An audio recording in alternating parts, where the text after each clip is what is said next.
গাঙ্গেয় পশ্চিমবঙ্গের ওপর থেকে নিম্নচাপ বর্তমানে ঝাড়খণ্ডের দিকে সরতে শুরু করেছে।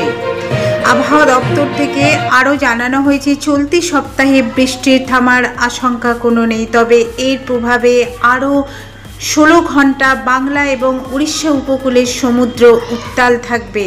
তবে সক্রিয় মৌসুমী বায়ু অক্ষরেখা গাঙ্গেয় পশ্চিমবঙ্গের নিম্নচাপ এলাকা দিয়ে উত্তর পূর্ব বঙ্গোপসাগর পর্যন্ত বিস্তৃত।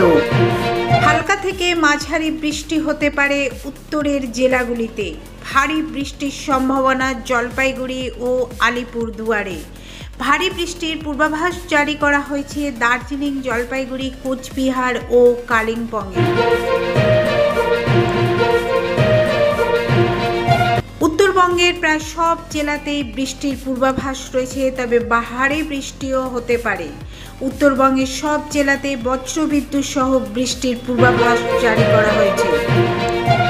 বজ্রবিদ্যুৎ সহ হালকা থেকে মাঝারি বৃষ্টির পূর্বাভাস রয়েছে উত্তরবঙ্গের প্রায় সমস্ত জেলাগুলিতে। বৃহস্পতিবার জলপাইগুড়ি ও আলিপুরদুয়ারেও ভারী বৃষ্টির সতর্কতা।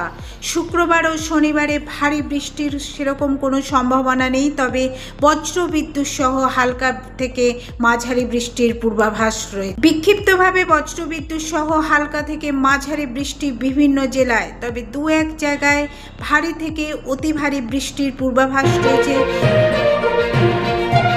শনিবার থেকে ফের বজ্রবিদ্যুৎ সহ বৃষ্টির সম্ভাবনা বাড়বে। দক্ষিণবঙ্গের সব জেলাতেই মাঝারি থেকে ভারী বৃষ্টির পূর্বাভাস। ভারী বৃষ্টির পূর্বাভাস রয়েছে পশ্চিম বর্ধমান, পুরুলিয়া, বাঁকুড়া, ঝাড়গ্রাম। উত্তর থেকে দক্ষিণবঙ্গের একাধিক জেলায় বৃহস্পতিবার পর্যন্ত ভারী বৃষ্টির সতর্কতা রয়েছে।